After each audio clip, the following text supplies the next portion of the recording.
हाल ही में अपने बयानों को लेकर चर्चा में रहने वाले हरियाणा के पूर्व मंत्री राव नरबीर सिंह ने मंगलवार को नई दिल्ली में केंद्रीय गृह मंत्री अमित शाह से मुलाकात की।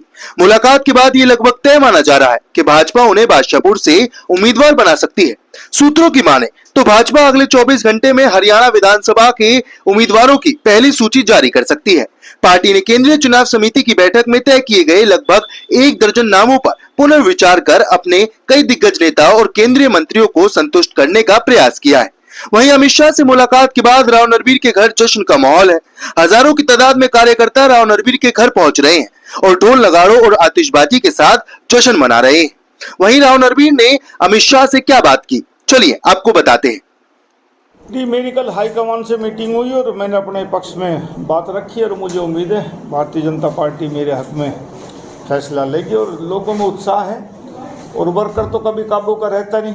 जब वो फोटो देख कर आया कि भाई अमित शाह जी के साथ बैठे हैं तो कोई न कोई निर्णय होगा, इसलिए उन्होंने अपनी तरफ से पटाखे चलाए और खुशी का इजहार किया उन्होंने। क्या चर्चा हुई अमित शाह जी से, क्या राजनीतिक हालातों को लेकर? इन दिनों में राजनीति की चर्चा होगी, विकास के काम की चर्चा होगी नहीं, क्योंकि आचार संहिता लगी हुई है। फिलहाल तो प्रदेश में तीसरी बार भारतीय जनता पार्टी की सरकार बने, इसी बारे में चर्चा हुई कि भाई किस प्रकार से कैसे चुनाव लड़ा जाए, कौन कौन प्रत्याशी, इस बारे में चर्चा होती है। नरबीर सिंह को टिकट दे दी गई है बीजेपी की तरफ से, ये माने जाए तो इसका नहीं, ये तो लिस्ट आने के बाद पता लगेगा टिकट दीजिए। पर मेरा ये आकलन है कि भारतीय जनता पार्टी बादशाहपुर विधानसभा चुनाव क्षेत्र से मुझे चुनाव लड़ा रही है। विधानसभाओं पे प्रभाव रहने वाला है राव साहब? ये तो समय अनुसार होता है कि प्रभाव घटता बढ़ता रहता है। मैं ये कहूँ मेरा इतना प्रभाव है, इतना नहीं है, लेकिन अहिरवाल में नरबीर सिंह अपना एक शख्सियत रखता है और प्रभाव है। जितनी मदद हो सकेगी, जो भी प्रत्याशी हों उनकी मदद करेंगे। एक जो रैली को संबोधित करते हुए आपने कहा था कि यदि बीजेपी नहीं तो कांग्रेस के साथ आप चुनाव लड़े, कांग्रेस का हाथ थामेंगे। उसके बाद आप अमित शाह से मुलाकात हुई। मैंने ये थोड़ा ना कहा था कि मैं बीजेपी छोड़ रहा हूँ। मैंने ये कहा था नरबीर सिंह बादशाहपुर से चुनाव जरूर लड़ेगा। मैं आज भी कह रहा हूँ मैं चुनाव लड़ूंगा, मैं इस बात से इनकार तो नहीं कर रहा। नरबीर सिंह चुनाव लड़ रहा है भारतीय जनता पार्टी से, बादशाहपुर विधानसभा क्षेत्र से चुनाव लड़ेगा। कांग्रेस में भी शीर्ष नेताओं से बातचीत चल रही थी, जिस तरह से अमित शाह से मुलाकात? नहीं, ये पत्रकारों की थी, मेरी किसी से कोई बात नहीं। हाँ, लेकिन यदि बीजेपी टिकट ना देती तो हो सकता, मैं सोचता।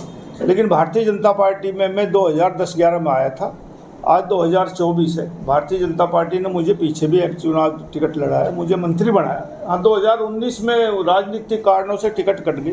2024 में मुझे उम्मीद है कि आने वाली लिस्ट में नरबीर सिंह का नाम आएगा और मैं चुनाव लड़ूंगा। ये बात कर रही थी कि 2 नेता जो थे, एक नेत्री और एक बड़े नेता, वो विरोध कर रहे थे। मैं कहता रहा हूँ कोई ऐसा राजनीतिक दल नहीं है हिंदुस्तान में जिसमें एक दूसरे के खिलाफ ना हो। मेरे हक में भी लोग हैं, मेरे खिलाफ भी लोग हैं। ये मैंने स्टेज पे कहा था, आज भी कह रहा हूँ कि नरबीर सिंह के हक में। और दुनिया में जब भगवान राम ने इस धरती पर जन्म लिया, उनके भी खिलाफ लोग थे, तो नरबीर सिंह तो छोटा सा आदमी है। लेकिन उसके बावजूद भी भारतीय जनता पार्टी से मुझे उम्मीद है कि मुझे चुनाव लड़ा। जब आपकी बात हुई अमित शाह से, तो क्या आपके अलावा और भी बात हुई थी तेजपाल तंवर की या तमाम और लोगों की? पूछा हो, बताया हो आपने? मुझे उम्मीद है तेजपाल तंवर को भी भारतीय जनता पार्टी चुनाव लड़ा रही है। कई मंचों पर हमने सुना, आपने कहा कि जो 14 और 19 के बीच में विकास कार्य हुआ, 19 और 24 के बीच में उतना विकास कार्य नहीं हुआ क्षेत्र। मैं आज भी कहता हूँ उतना विकास नहीं हुआ जैसे जनता ने भाजपा की सरकार बनाई थी। 19 के बाद गुड़गांव जिले में रहीरवाल में विकास उतना नहीं हो पाया। एम्स की आधारशिला जरूर रखी गई, उसके बाद काम शुरू नहीं हुआ। आने वाले समय में जो इस 5 साल की कमी रही, और आने वाले समय में भगवान ने यदि भारतीय जनता पार्टी की सरकार बनाई जनता के आशीर्वाद से, तो इन 5 सालों का भी काम करेंगे और अगले 5 सालों का। भ्रष्टाचार कांग्रेस अगर भाजपा टिकट नहीं देगी तो मैं कांग्रेस की टिकट चुनाव लड़ूंगा, क्या आपका ये दबाव काम कर गया? नहीं, मैं दबाव की नहीं कहता कि मैं भारतीय जनता पार्टी में था। मैंने भारतीय जनता पार्टी तो एक दिन भी नहीं छोड़ी।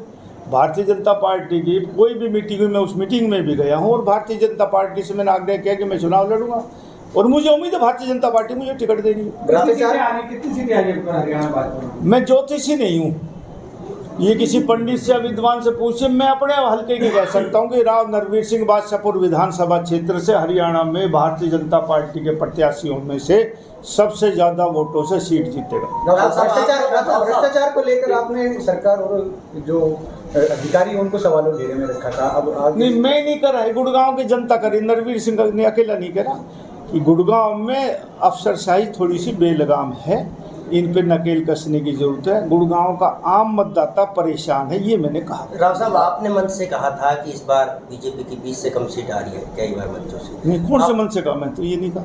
आपने कहा था, आपका एक बयान भी वायरल हुआ था जिसमें आपने कहा था नांगल चौधरी से लेकर राव अभिनंदन नहीं डाल सकता है। मेरी बात सुन, मैंने कहा था यदि यही प्रत्याशी रहे तो होडल से लेकर नांगल चौधरी तक भारतीय जनता पार्टी नहीं जीत पाएगी।